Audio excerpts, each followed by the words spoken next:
Today we're going to read Berenstain Bears in the Dark by Stan and Jan Berenstain. Berenstain Bears in the Dark. Being afraid of the dark doesn't just happen to you, it happens sometimes to little bears too. Berenstain Bears in the Dark. There's the whole Berenstain Bears family. Brother Bear, said Sister impatiently, are you going to take all day to pick your books?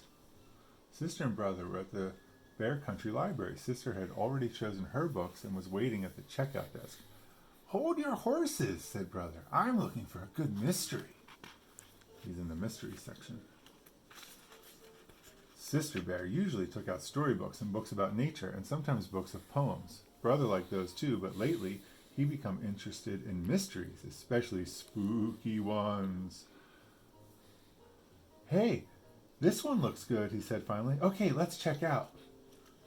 Said Sister, looking at the cover. It was called The Case of the Crying Cave. It looks scary to me. Say, this is really good, said brother later that evening when the Bear family had settled down for some reading. Would you like me to read it to you, Sister? He asked Sister.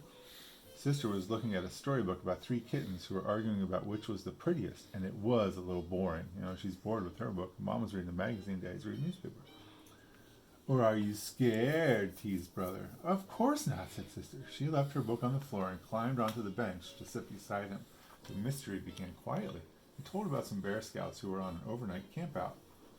And so he's reading to his sister now, the spooky book. And there's the pages of the book. When the scouts discovered a dark, secret cave, brother's mystery began to get a little exciting, and when the cave began to cry and wail, it was anything but quiet. Ooh, cried the deep, dark, mysterious cave, read brother with a lot of expression. Ooh, and there's the book with the scouts running away all scared. Stop, said Sister, putting her fingers in her ears. That's enough. And she went back to her storybook. Scaredy bear, teased brother. And that's quite enough of that, added Papa Bear, looking up from his paper. Ooh, he's stern. He's being short with them. At the cubs' bedtime, Papa and Mama said goodnight, turned off the light, and left the cubs in the usual sleepy darkness. Outside the treehouse, the bright, busy sounds of the day had given way to the soft, soothing sounds of the night. The quiet conversation of frogs and toads, the soft cry of the owl, and the sigh of the night wind. If you listened very hard, you could almost hear the softest sound of all, the sound of lightning bugs switching the lights on and off, on and off. But inside the treehouse, Sister Bear wasn't even beginning to fall asleep. That night, the dark didn't seem the least bit quiet and sleepy. In fact, it seemed like the spooky darkness of a scary cave. And the friendly old chest of drawers and funny clothes tree Papa had made didn't seem so friendly and funny. That right there. They seemed more like cave creatures. Oh, her imagination, she sees that. So when brother decided to tease her a little more by making a wailing noise, woo, a really spooky wailing noise, woo, it gave her quite a scare. Mama, Papa, she cried, hurry, come quick. There she is. Oh, brother's being a little bit mean, isn't he? Teasing. And come quickly, they did. Look, they're running. Papa rushed into the dark room and tripped over the clothes tree. Whoa! Mama rushed in after Papa and tripped over him. Ah! In the commotion, Sister fell out of the bed and landed on both of them. Ah! Boom! Then brother, who had started it all with his spooky wail, turned on the light. Click! What a mess! Sister, still scared, was holding on to Papa. Papa was holding on to the toe he had stubbed, and Mama was looking for the nightcap she had lost in the confusion. All three of them were pretty annoyed with Brother Bear. It says Brother Bear, that's him. He tricked them and teased them, and they all tripped, and they're going to be mad. It turned out to be a very long night in the bear's treehouse. Papa and Mama tried to explain that there was nothing to be afraid of in the dark, except maybe running into a clothes tree and stubbing your toe. But it didn't do any good. There they are. They're trying to explain to Sister. Sister absolutely refused to go to sleep with the light off. And brother positively insisted that he couldn't fall asleep with the light on. He said, I can't sleep with the light on. And she said, I can't sleep with the light off. The next morning, the Bear family was very sleepy-eyed. Oh, they're at breakfast and they're barely able to keep their eyes open. Boy, said Brother, yawning, I sure don't want to go through another night like that. Neither do I, said Papa, and I think I have an idea that might help. He took Sister's hand. Come with me, he said. Where are we going? She wanted to know. Up to the attic. The attic? But it's dark in the attic even in the daytime. I know, said Papa, but there's something I want to show you. Anyway, there's nothing so special about the dark. It's just a part of nature, like the light. It's your imagination that makes the dark seem spooky sometimes.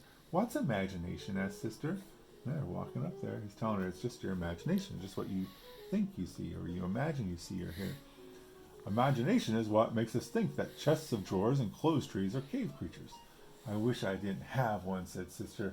Don't say that, said Papa. A lively imagination is one of the best things a cub can have. It's imagination that lets us paint pictures, make up poems, invent inventions. The trick is to take charge of your imagination and not let it take charge of you. He's giving her good advice. Use your imagination to create good stories, not to be scared. When they got to the attic, Papa began to rummage through boxes looking for something. Well, Sister looks like she's not so sure, huh? Let's see. Sister tried to follow Papa's advice and not let her imagination take charge, and it worked. A spooky shape turned out to be the shadow of some old tools. See, that looked spooky, and then that looked spooky. Yeah, what looked like a giant was really some piled up furniture. See, it was just furniture. It wasn't a giant. Here it is, said Papa.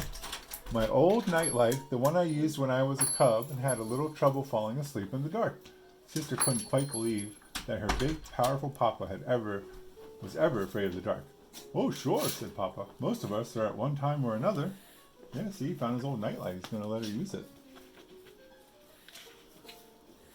How about reading the rest of the Case of the Crying Cave? Sister asked Brother later that day. Are you sure you want me to? Sure. I want to see how it turns out, she insisted. When it turned out that there was nothing very spooky about the terrible wailing noise, it was caused by wind blowing across an opening in the roof of the cave, like the noise you make when you blow across the top of a bottle, Sister was a little disappointed. See, the sound was just like, woo.